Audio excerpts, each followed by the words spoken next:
My sister's fiancé mocked my $7 hoodie at her party. 12 hours later, he walked into a board meeting and froze when he saw me at the head of the table. You'll understand how I felt that night if you've ever entered a room and felt like you didn't belong because others looked at you like an unwelcome guest. My name is Ethan. I'm 34 and wore a $7 sweatshirt to his younger sister's engagement party, drawing stares like I'd muddied a carpet. First, some background. This story begins before the party. It starts with a family that forgot who I am and a fiancé who should have kept quiet. I was always quiet in our family. Not timid, but vigilant. Early on I learned that when you have two parents who value looks over content and a younger sister who can do no wrong, it's easier to focus on your own goals than to seek conditional attention. Not bad people. My parents Margaret and Richard were just too concerned with what others thought. They defined success as Instagram-worthy trips, planned breakfasts, and polite, private-schooled children. When I told them I wasn't going to college and wanted to work on a software company I was starting in my room, they patted me on the shoulder and said, "It's good to dream, Ethan. Just make sure you're being realistic." That was 12 years ago. At present, they still think I'm lost and possibly miserable. Partly my fault. I stopped describing my work years ago, never corrected their idea that I was freelancing or figuring things out. I told them I lived in a modest downtown shared apartment because I couldn't afford better. But I owned the building. I drove an unassuming car. I dressed plainly. I didn't show money at family gatherings. Should I? Why? My goal was not to prove anything. Maybe I just wanted to know who they were when they thought I had nothing. The golden kid is my sister Claire. Always was. If I brought home an AB+ in high school, it was Ethan, you can do better. If she got an AB-, it was, well, that subject's just not her strength. She's 5 years younger than me and has a bubbly, fashionable, and oblivious personality that draws people in. I don't hate Claire, she's never seen me. Speaking at me, not to me. And now, since she got engaged to this guy named Blake, it feels like the space between us has grown into a canyon. Blake is unique. Imagine every finance bro cliché you've ever seen bundled into one towering, arrogant package, complete with flawless hair, a false chuckle, and a handshake that's just a little too strong, as if he's attempting to exert control at brunch. We've only met a few times, but each interaction makes me want to shower. And he inspected me like a delivery person who had wandered into the dining room the first time we met. He asked what I do for fun with that polite edge that says they don't care. When Claire said, "Ethan is still working on his app stuff," Blake raised his eyebrows and nodded like I was a weekend coding student in high school. Neither she nor he was corrected. When Claire's engagement party invitation arrived, I knew what to expect. It wasn't my thing. Just for show. Claire and Blake hosted it at a winery outside the city with white tables and fairy lights around olive trees. Cocktail attire was requested, which in my family means spending at least $350 or being gossiped about. I wore jeans, sneakers, and a $7 sale sweatshirt as a joke. No protest, just because I felt like it. Part of me may have wanted to see what happened. The moment I entered the main courtyard, I felt it. Faces turned. Conversation slowed. My mom blinked twice before forcing a stiff smile when she saw me, as if expecting someone else to notice. Dad nodded from across the terrace before laughing with Blake's uncles. Blake sealed the deal. He entered with a wine glass and a well-tailored outfit, as if he had won the lottery.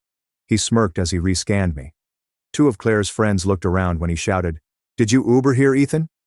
I nodded, smiled, shrugged, something like that. He laughed like a joke at someone's expense, sharing it. "Well, hey, good to see you, man. Claire will be overjoyed you made it." He patted my shoulder and left. I lingered, taking it all in. My peers seemed polished and theatrical. Group selfies with Claire's friends. My mother talked about the food like she designed it. I was the brother in the cheap hoodie drinking wine I didn't want in an unwelcoming place. But I stayed. I talked briefly. When people asked about my work, I smiled and let them decide. I offered to help my aunt with Claire's wedding website because I'm tech savvy. I didn't correct her either. I knew something no one else in the courtyard did that night. Blake, with his sneer and arrogance, would learn this in the most delightful way. Blake had a downtown board meeting the next morning. Instead of spying, I saw the calendar because his firm had recently signed a 6-year lease on the 29th floor of a building I own, which I acquired through a holding company 4 years earlier. As the founder of the software company that had recently bought a 37% share in his company's latest initiative, I would sit at the head of that conference table tomorrow. He was unaware at the time. It made what followed more enjoyable. I didn't sleep well that night because my mind kept replaying Blake's words. "Did you Uber here?" The tone seemed calm, but it was a public jab that said, "Hey, this guy doesn't belong here." It was worse that no one around me blinked when he said it. Claire did not intervene. Too busy hopping between wine tables and hugging college friends, she was soaking up the attention. This has always been the case. Claire shines while everyone else is forgotten, including me. I took off my sneakers at midnight on my bedside. In the city center, I live on the top floor of a renovated pre-war building. Floor-to-ceiling windows, exposed masonry, and hardwood floors. Not that my family knows. They think I'm still renting a tiny walk-up with mismatched furniture. I don't brag. Not because I'm modest. I learned a long time ago that flaunting things feeds their strange mix of judgment and envy. Still, I felt a chest sensation looking out over the skyline that night. A deep aching, not rage or grief.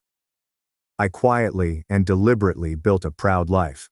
I felt like a teenager again, like the kid who wasn't invited to prom but later found out his sister had organized it. Dawn arrived too fast. My outfit was a white button-down, blue blazer, and cut pants. Nothing flashy, but crisp enough for a boardroom.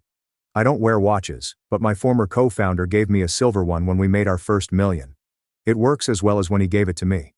My real estate firm's business skyscraper's underground parking garage was my destination at 825. The 29th floor was renovated. Meeting rooms with glass walls, soundproof pods, and a lobby coffee station. Virion Capital, Blake's company, moved in 6 weeks earlier. One of my holding companies arranged the transaction, but my name was not on the paperwork. I prefer it that way. Low-key leverage. I took the elevator to the executive conference room and met Olivia, my assistant, who had set up coffee printouts and name cards. Not just present today. I led it. My software company had just collaborated with Virion's new finance platform, which needed our technology architecture. The meeting discussed equity structure and roadmap development. Blake had no idea. As suits and interns with tablets filled the room, I sipped my coffee at the head of the table, calm and attentive. Blake arrived at 9:07, confident as usual. He laughed with one of his analysts without looking at the head of the table until he did, then stopped. Instead of speaking, I nodded politely and watched his confusion flash like a power outage. You could hear his brain working as he took in the scene. He opened and closed his lips as if to speak. He slowly took his tableside seat. The room's vibe changed, but I'll discuss it later since it was just the start. The days leading up to that encounter revealed my family relationship. Please rewind. I called Claire to check in after the engagement party. I had to despite my disinclination. I saw her rarely after she started dating Blake and even less after they got engaged. Our last serious contact was months ago when I offered to help with wedding plans, possibly with technology or booking.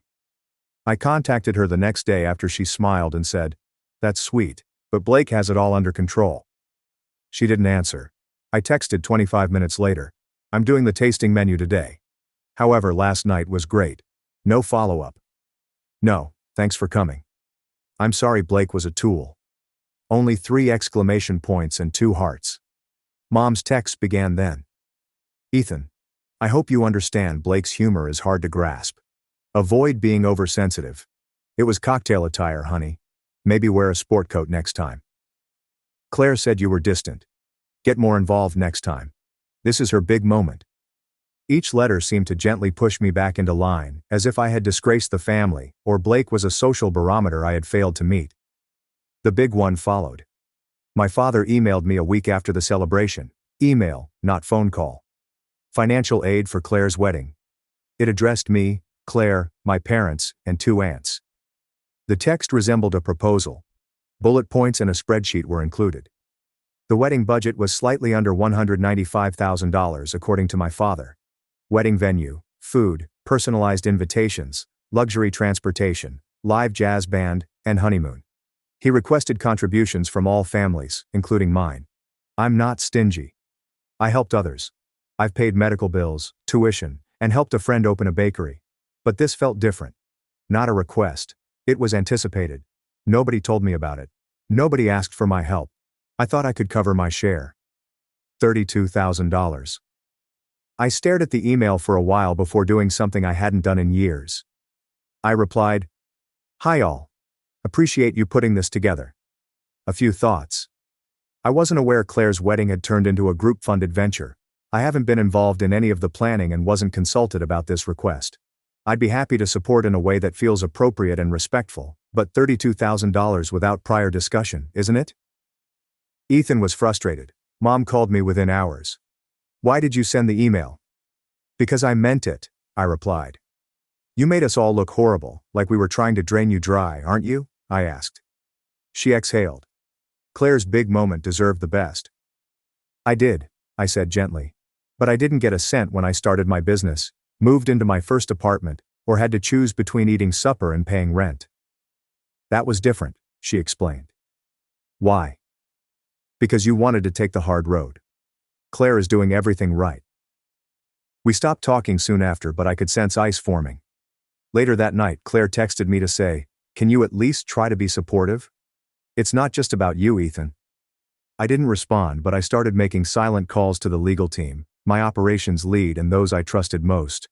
If they were going to treat me like a nobody, like a hoodie-wearing outsider who didn't belong at the table, I was going to tell them I built the table. 3 days after the email scandal, Blake sent a brief, perhaps too casual text. "Hey guy, let's do dinner this week. It's just us. My reward." At first I thought it was an error. Perhaps he meant to send it to someone else. Perhaps Claire or my parents had gotten in his ear and urged him to smooth things out. Something seemed odd. But a foolish hidden part of me wondered if he was trying. Perhaps he wanted to extend an olive branch or at least clear the air before the wedding plans turned into a Cold War. I said, yes. He chose the site, a fancy downtown restaurant with gloomy lighting, $55 appetizers, and menus printed on black matte card material that does not display pricing next to Wagyu. If you don't order the chef's tasting menu, the server makes you feel inferior. Blake arrived 25 minutes late and said, "Traffic man, you know how it is." He was already on the phone when he sat down, joking with Julian about a deal that went wrong due to a term sheet condition. I was just placed at the booth and yapping like I was his helper. He hung up and slumped back, adjusting his collar, as if the conversation had exhausted him. He said with the same practiced grin he wore at the engagement party, "Thank you for meeting. Things have been odd. You know how families are. Drama, egos, and old issues are brewing. Claire, on the other hand, wants everything to go well. Has your mother been anxious?" I said flat. He paused. She looked at me. "You're the older brother, so you might feel excluded." I blinked. "Sidelined?" "Yeah. You've always done your own thing, right? Not too involved, kind of off the radar, which is fine, guy. Seriously, people do notice major events like this." My jaw clenched. "People notice a lot." He smiled as if I had proven his case. "I simply believe," he whispered conspiratorially, "that you might be more aware of how you present yourself. That hoodie was at the party. Come on, guy. You had to realize that was not a good look." I looked at him, unaware it was a job interview. He laughed. "No, but think about Claire's perspective. Everyone is taking photos and posting them on social media, and your sweatshirt seemed out of place." I wanted to leave, but I waited and let him keep digging. Claire said, "You're not really helping out with the wedding," he said, swirling his whiskey. "I know you're dealing with your own issues, but she's your sister. You only marry once." You raise an eyebrow? He smiled, hopefully. "Nah." Blake said something that changed the night when the server took our order. "Oh, and by the way," he waved away the menu without looking at it. "I spoke briefly with your father about the wedding festivities and decided to propose." I put my menu down. "What kind of suggestion?" He drank his drink and said he'd cover my bill as a gesture, clean slate, so I didn't have to worry about $32,000. "Excuse me." He grinned. "Yeah, I know things have been tough for you. Claire noted that you're still freelancing and between projects, so I didn't want to make this harder. It's only money." Claire told him I was broke. I could feel my heartbeat in my ears. "You volunteered to pay my half," I said softly. "Yes," he said, as if proud. "Look, I know it may scar your ego, but it's just family. There's no need to worry about a few bucks." "A few bucks?" The man who sneered at me like I was a delivery boy paid $32,000 and thought I took an Uber to the engagement party because someone like me couldn't afford anything fancier. I tried to stay calm and smiled. Not because everything was fine, but because I saw something important. My sister led her fiancé to believe I was struggling, and my parents said nothing because it was easier to keep me small and forgettable. The betrayal went beyond what he said. Claire lacked it. I could have blown up right there and told Blake that I owned the building his firm had recently moved into, that I had a controlling interest in the technology his company was about to rely on, and that his whole life was about to change. She didn't call, text, or write for a week after supper, so I called her. She sounded distracted. "Hello, may I call you back?" Finishing the flower arrangements. I promised to finish quickly. Only one question. "Did you tell Blake I was broke?" "Ethan, come on." "I didn't say broke. I just said you've been figuring things out." "Are you not trying to figure things out?" I clenched the phone harder. "Why are you saying that? Why would you let him think I couldn't contribute?" "I didn't let him think anything," she snapped. "Your transparency isn't complete. You never discuss your work. That doesn't mean you can substitute whatever makes your life easier." Her tone cooled. "You're dramatic." A laugh. "Your groom offered to pay my wedding expenses as charity, and you accepted. He tried to be kind. He was trying to take control, and you let him at my expense." She didn't reply. "That hurts, Claire," I said. "Actually, it does. If you occasionally supported this family, people might stop making assumptions." Click. The end. My call was disconnected. This was my first happy moment in a while. I felt included. I wasn't even mad. Feeling done. The betrayal continued. Not even close. 4 days later, the wedding planner emailed a mass message to all attendees. My stomach dropped at the subject line. Last guest roles and rehearsal dinner. The updated wedding details, seating charts, schedules, roles, photos, and Claire's pink highlighter notes were in a PDF. I opened the file, scanned a few pages, and froze. My name was not on the wedding party list. I wasn't groomsman. I wasn't toasting. Not even at the family table. Relegated to general guest seating. Table 19 is between the bride's college friends and the groom's parents' neighbors. No call. No explanation. There was no warning. Removed quietly and efficiently. For what seemed like an hour, I watched the screen. Nobody tried to hide it anymore. They desired my anonymity. Then something profound and final changed. I stopped cooperating. I would not pretend this was normal, healthy, or deserved. They removed me from their perfect tale. They changed my character for their story. It was time to write my own ending. Before I could start, something else happened. What changed everything? Blake's partner called first. His advice completely changed the game. Phone rings shortly after 7:12 a.m. I sat on my patio with coffee, watching the city wake up through the morning haze. PDF left my mind spinning. The table assignment. How my name was buried like an afterthought. Like I was a distant cousin they had to invite. My last conversation with Claire was the call. I didn't answer the wedding planner. I didn't tell the family how much that spreadsheet hurt. I sat with it. Let it settle. Allow silence to grow. The call followed. "Ethan Everett," the voice whispered cautiously. "This is Ethan." "Hi, Marcus from Vitech Partners. Blake shared your contact info. You said you would handle DevOps licensing questions." I sat up straighter. Licensed DevOps. Vitech. Blake's company was finalizing the fintech platform's back-end infrastructure agreement. I wasn't supposed to reveal my involvement in licensing discussions. Not yet. As measured, I said yes. "How can I aid?" Marcus hesitated for a moment, unsure what to say. "So, I'll be honest. After reviewing Blake's equity splits from last week, some things don't add up. Blake presented your firm as an external vendor, despite the joint venture agreement naming it a key partner." I frowned. It was organized differently. "Yes," he replied quickly. "I assumed that. The holding company, Thor and Kessler Group, was familiar from another file." "That's yours?" All his homework was done. "Yes," I said quietly. "It is." A pause. "Here's the deal. Blake tried to rewrite the contract to make your team vendors rather than strategic partners by excluding profit sharing. He said you missed development deadlines, voiding the provision." I blinked. That provision was never nullified, and we never missed a deadline. Since I made the schedule, I knew. Personally, I found it false. False, but shallow and easily debunked. Thank you for informing me, I mumbled. I'll manage. Marcus quieted. Just be careful. Your identity may be unknown to him. I stared at the skyline after hanging up the phone. The coffee in my palm was cold. My heart didn't. In a suit and tie, treachery looks like this. Not just dinnertime humiliation or family control. Professional, planned, and intentional. Blake tried to kill me multiple ways. At the engagement party, then in front of my family. And now he was trying to pull me out of a transaction I designed from scratch using my own infrastructure, codebase, and money. He had Claire's permission. Worse, she might know. That was my low point. I realized I had no siblings slowly and painfully. Not really. She kept choosing someone else. She gave up her sibling for a successful career and a close family. I would let her.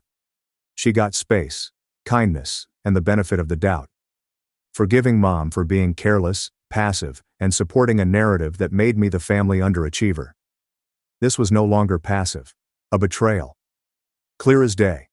It was the first time I truly experienced it. I fasted that day. Couldn't. I left my phone on silent and let the texts pile up. Mom shared the Airbnb link. I was told to book near the wedding site. Cheaper than the hotel, but fine if you prefer.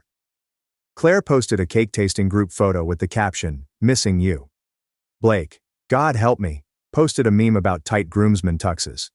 It was erased before I finished reading. Like I was drifting. I felt distant from my world, which I had meticulously created with late hours, perseverance, and 1,000 unrecognized victories, because the people I wanted to be proud of me had never noticed. I walked 6 kilometers aimlessly that night. I walked downtown in a hoodie and sneakers, which got me mocked. I passed restaurants I anonymously invested in, bars that used my tab manager software, and skyscrapers that rose because I built their systems. No one knew. Since I've never wanted attention, maybe that was the goal. I wanted to be noticed, appreciated, and understood. Instead, others misinterpreted me and discarded my blood. City lights pulsed like a heartbeat through the glass when I returned home. I slumped in a living room corner chair. I alone sat in it. I stared at the darkness for hours. Something broke silently that night. Angry fists and broken glass are absent. Just silence and a choice. I would no longer fight for their approval. Even though they were rude, I wouldn't smile. People who only saw me as helpful or convenient weren't worth investing in. I wouldn't accept retribution either. Retribution requires response, which I wasn't doing. Was planning. I pulled the old leather-bound notepad from my desk's bottom drawer. The one I hadn't touched since my second venture failed. Inside were drawings, blueprints, contingency plans, and notes I made to myself during moments of lucidity. I turned over the pages and came to a blank one. I scribbled one word at the top. Reset. Then underlined it. And I started writing down ideas, steps, and levers I could pull. Not to destroy, but to remember. Because burning down the home isn't always the best method to deal with betrayal. It's to own it without anyone noticing. The first domino, the one that would change everything, was an invitation. An invitation I was not allowed to view. One that was not sent directly to me, but I saw it because Olivia, my assistant who checks everything, forwarded it to my email that morning with the subject line, "You'll want to see this." It was a calendar hold for an executive brunch, a private high-level event sponsored by Blake's business, Virion Capital, to attract a group of angel investors and exhibit their new fintech prototype, which was scheduled to take place in 3 weeks at a location I happened to own. After reading the invitation twice, I sat back in my chair and grinned for the first time in weeks. I wasn't scheming yet, but the pieces were finally on the board. This time, I wasn't playing defense. I did not start making advances straight immediately. That is not how you develop anything to last. You cannot win the game simply flipping the board.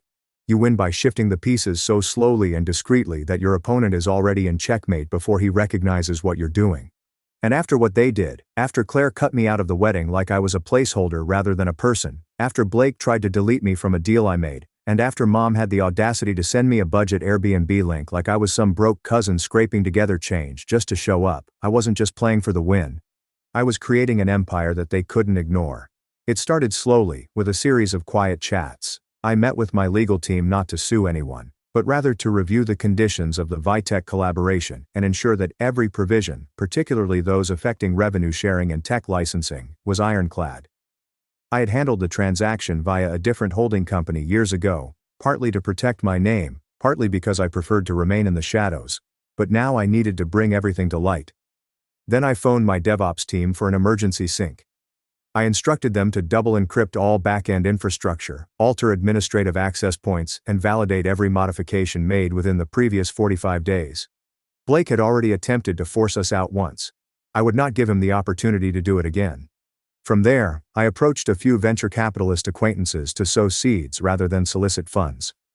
Subtle ones. I knew Blake's business had been pitching their prototype to a few angel investors. What he didn't realize was that 2 of those funds were headed by people I coached 6 years ago when they were still creating pitch decks and opening coffee shops. I did not tell them to blacklist him. I did not have to. All I did was explain calmly and clearly how the project's base was built on infrastructure I controlled, and how Blake had attempted to cut me out without cause. That is all they needed to hear. See, with technology, reputation travels quicker than code. While Blake looked fine in a suit, venture capitalists prioritize execution. They care who built it, not simply who proposed it. And I constructed it.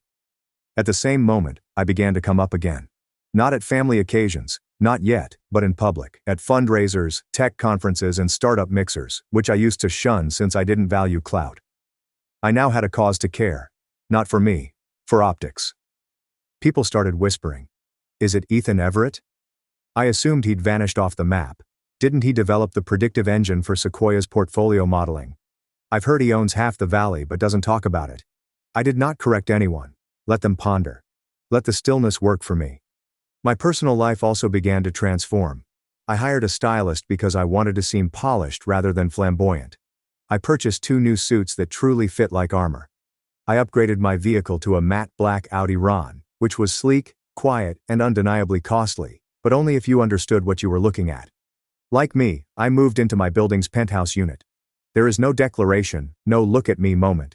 Just casually gave over the keys to the renter downstairs and took the top level.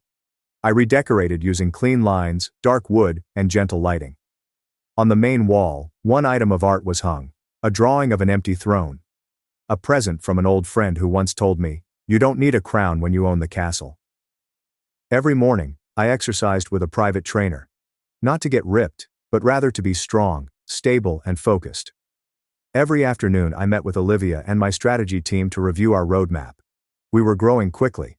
And Blake's fintech project, which he believed he could sideline me from, was simply one of 6 transactions I was now working on, one of 6 chessboards. He was stranded on his rook. I was already 3 moves from queening a pawn. And then, 1 week before Blake's executive brunch, which he had scheduled in my building without knowing who signed the lease, I received a text from Claire. "Hey, I haven't heard from you in a while. Can we speak?" It seemed as if a ghost reached out through the fog. I looked at the screen for a long time. We hadn't talked since the fight, the "you're being theatrical" phone call, or when I saw my name buried under table 19 next to a group of people I'd never met. But I did not ignore her. I said simply, "Sure." When she almost instantly answered, "Come by Mom and Dad's tomorrow, just for a bit. No drama, promise." I agreed. Not because I miss her, not because I believed she deserved it, but because I had to know. I needed to hear it from her, whether she truly knew what she had done or whether she was just attempting to smooth things up before the wedding. I traveled to my parents' house the next evening, wearing the same hoodie from the engagement party. Allow people to see the version of myself that they believe they know. Claire was already there, sitting on the terrace with a glass of wine, legs crossed, looking up at the sky as if she was trying to learn how to be gentle again. "Hey," she remarked as I went outside. "Hey." We sat silently for a moment. The air smelled like rosemary and fried chicken. Mom was probably making something inside for Blake and his folks. Claire eventually said, "I messed up." I did not react. She glanced over. "You don't need to forgive me. I simply wanted you to know I have been thinking about everything." "Have you?" "Yes. And I realized I let others speak for you. I allowed Blake to make assumptions. I let Mom and Dad to build the story. And I didn't push back." I gazed at her. "Why?" She paused. "Because it was easy. There it was. The truth." She went on. "Blake's world is very curated. Everyone in it plays a part. I thought if I just slotted you in quietly, didn't make noise, things would go smoother. You made me disappear. I know you wanted me to be invisible." "No," she said hastily. "I just didn't know how to describe you. What do you do? You've always been this enigma, and I assumed if you just played along, everything would be okay." "It was not fine." She nods. "I see it now." We sat with that for a while. I finally responded, "I don't need an apology. I simply want to know whether this is who you are today. If you're willing to marry someone who lies about transactions and treats others like props." She flinched. "What transpired between you two is not personal," I cut in. "It is professional, and it was a move. A calculated one. He understood what he was doing." She glanced away. And at that moment, I knew. She was not prepared to tackle it. Not entirely, not yet. That was good since I was done waiting for her to catch up. As I stood to go, she remarked gently, "You're not coming to the wedding, are you?" I turned back. "I haven't decided." Her gaze sought mine. "If you don't come, people will notice. Let them." And then I left. The next morning, Olivia gave me the final guest list for Blake's executive brunch. His name was directly beneath the lines, "Hosted by Thorne and Kessler in collaboration with Everett Tech." It was the first time Blake saw my name on the paperwork. It would not be the last. Because, while he was still preoccupied managing impressions and playing house with a family that valued appearances, I was rewriting the power structure under his feet. And the next time we met, it wouldn't be at the dinner table. It would be in a boardroom, with me at the helm. But the encounter, the moment when everything would come tumbling down, was still to come. And when it does, everything changes. I didn't get much sleep the night before brunch. Not because I was frightened, but because I was awake, attentive, and concentrated. Every gear in my thoughts is spinning with silent precision. This wasn't retribution yet, not the fulfilling type. But I was setting the scenario. And what I was going to learn in the following 72 hours would kick everything into high gear. There's a difference between possessing power and knowing when to utilize it. I had spent years accumulating leverage, but now I was beginning to comprehend how much I had and how unaware Blake was of it. The executive breakfast was set at 10:15 a.m. at one of those elegant rooftop lounges with panoramic views of the metropolis and chairs that appeared too contemporary to be comfy. Blake had picked it months before. I thought he was being smart. I assumed the exposed masonry and artisanal coffee carts would wow the angel investors. What he didn't understand was that the entire venue, from top to bottom, was part of a property I surreptitiously purchased last year through a shell company. I didn't announce it. I only wrote a brief email to the venue director the day before. "Please be notified that I will be attending the brunch event at 10:15 a.m. Tomorrow, I'll be representing the parent firm. Full access is requested. There's no need to tell the client." The reply arrived 12 minutes later. "I understand, Mr. Everett. All access is permitted. Staff have been briefed accordingly." Perfect. The morning of the occasion, I dressed casually. Charcoal jacket, black shirt, and no tie. Professional, yet subtle. Even if they didn't know you immediately away, they were intrigued by your look. I entered the venue 30 minutes early, shook hands with the general manager, proceeded through the room, made small chat with the barista, checked which executive guests had RSVP'd, and then saw it. The guest list was prepared, printed, and taped to the rear of the platform where Blake was scheduled to deliver his address.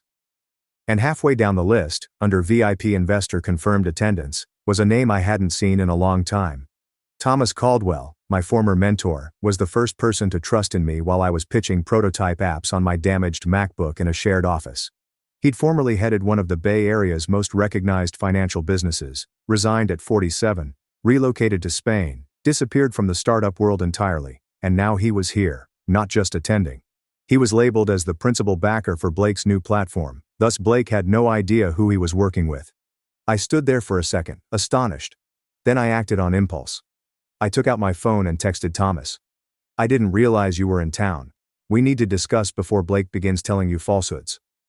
I wasn't expecting a response, but 6 minutes later, I received one on the roof deck. "We met in 12 minutes, where the wind might rip through your thoughts." Sunlight reflected off the glass towers around us.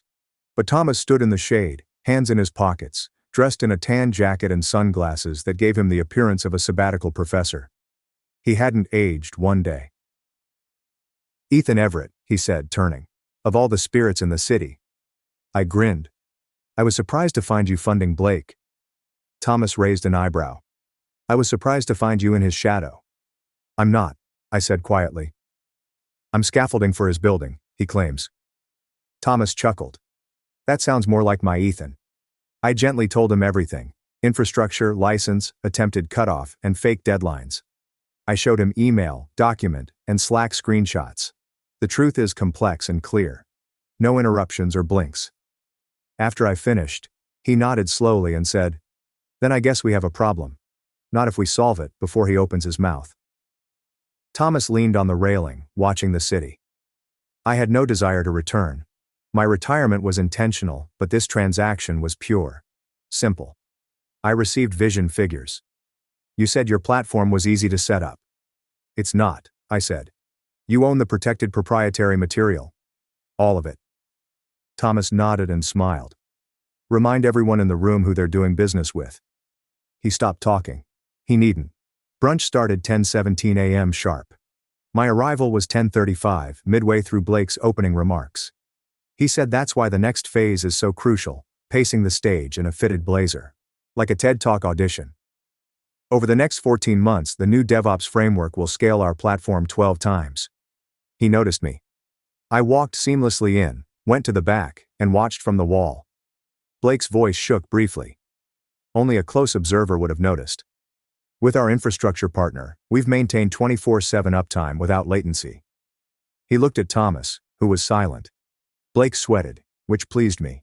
Subtly, not like a cartoon villain melting under the truth. His body stiffened. He gripped the remote too tightly. He raised his voice a half octave to describe the unfamiliar technology. I let him finish. Thomas stood after the polite applause. Before taking a coffee break, he casually mentioned that we needed to meet someone else in the room. All eyes turned. Blake froze. This is Ethan Everett, Thomas said. He designed the infrastructure we heard about. Honestly, he got me here. Some investors gasped, but it's rare. Bloke tried to recover, right? Yes, Ethan consults and works behind the scenes in technology. I grin. I said, stepping forward, I own the infrastructure, and am not consulting. Your company didn't mention Everett Tech in its investor briefings. Silence.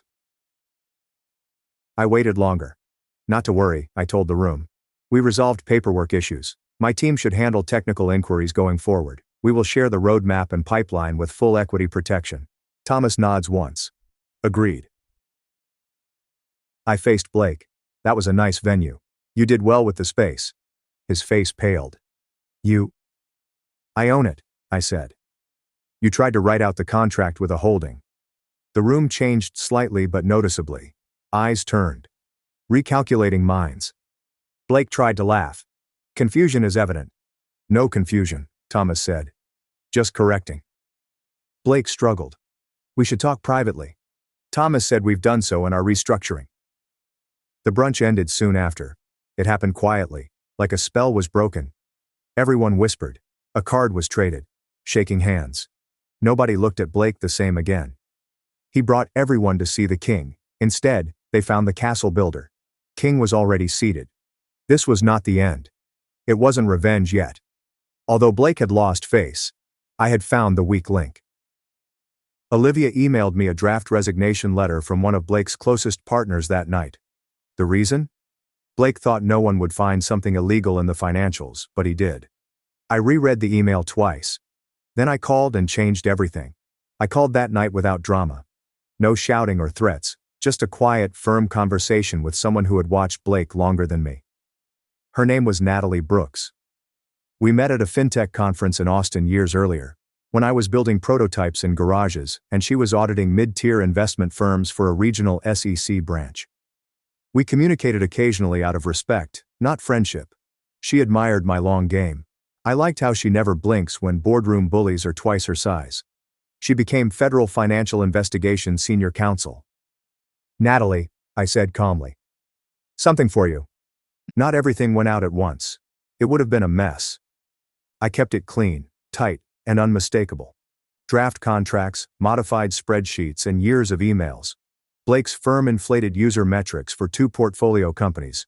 Pitch decks contained false data.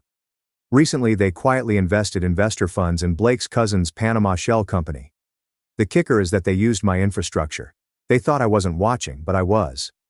From the start, I built safeguards, mirror logs, redundant permissions, and when Blake's CTO tried to overwrite a revenue dashboard 3 weeks ago, I flagged, tracked, ran it long enough to map the pattern, and copied everything.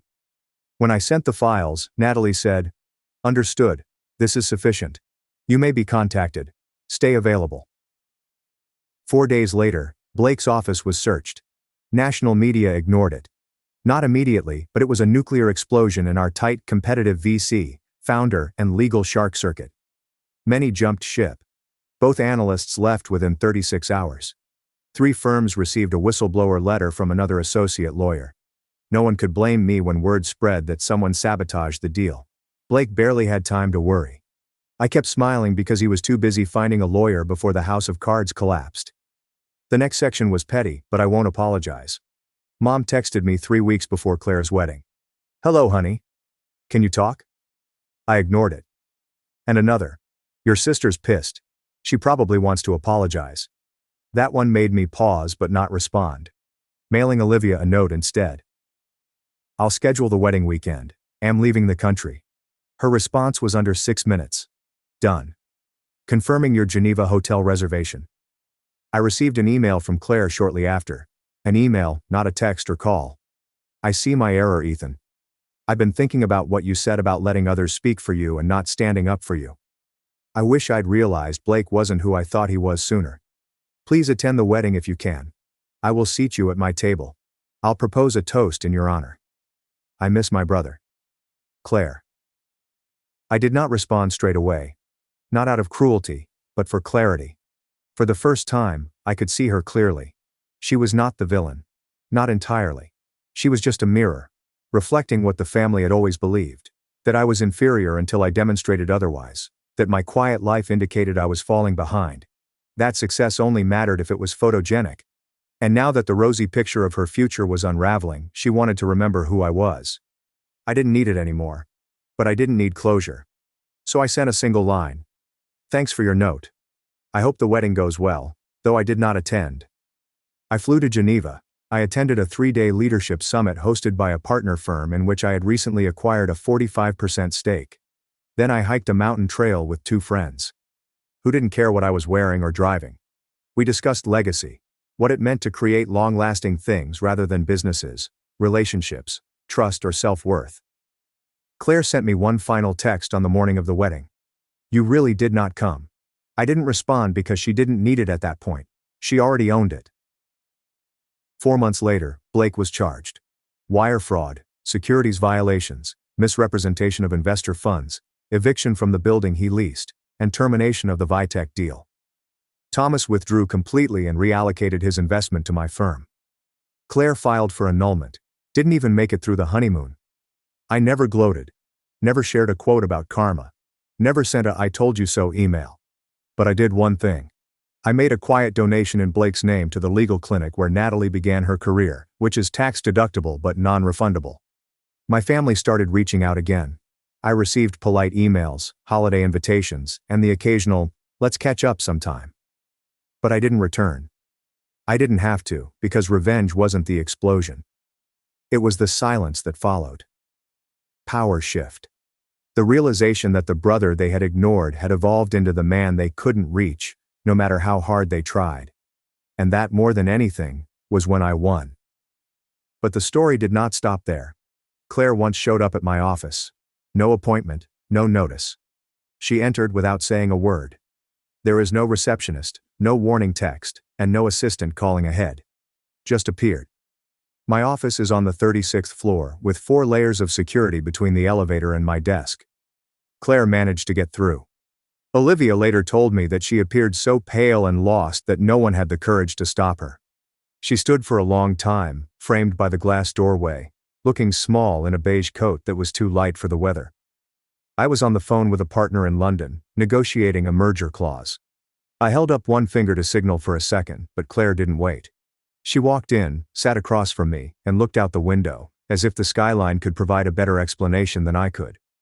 She had not moved by the time I ended the call. Her voice was barely above a whisper.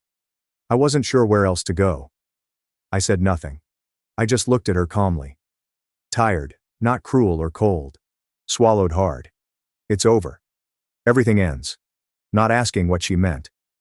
Even though I knew, I let her speak if she needed to.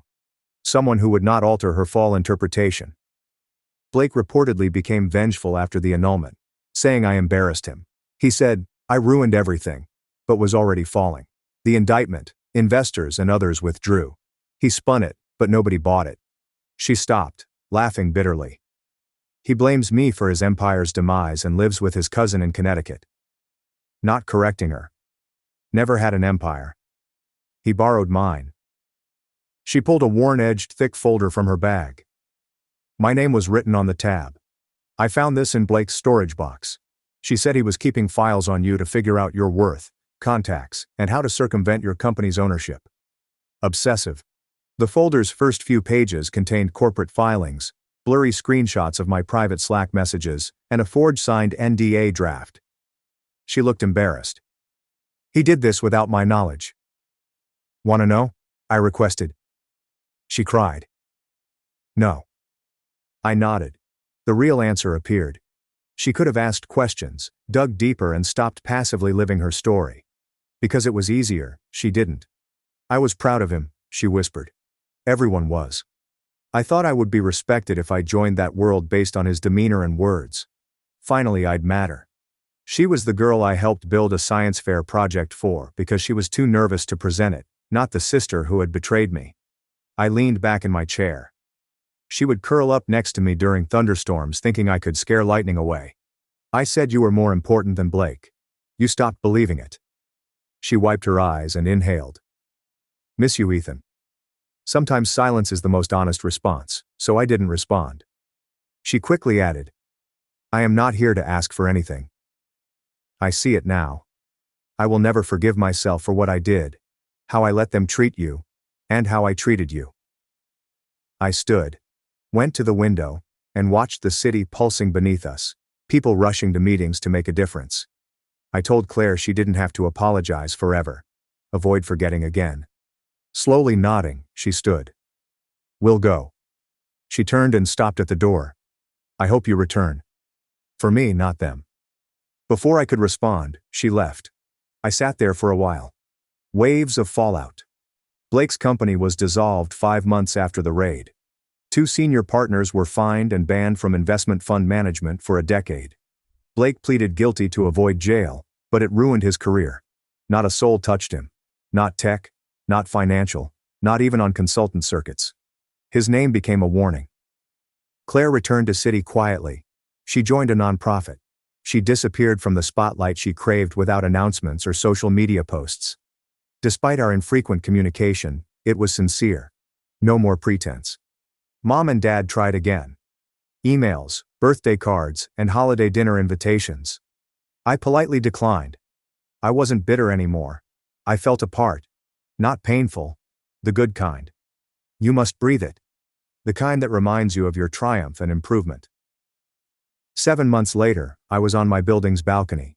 Blake pitched investors from this building before, the same building where I learned silence is power. Olivia offered me wine, saying, everyone is downstairs. Should I tell them you're coming? I watched the gala below.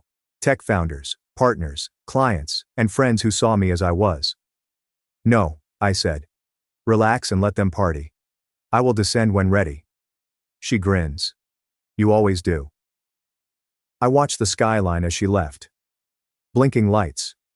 Huming taxis. The city breathes. I considered my humiliation, betrayal, silence, and rise to this point. I then took my phone out of my pocket, opened my camera, took a picture of the view, and captioned it with one sentence. Laughing at the hoodie. I own the roof.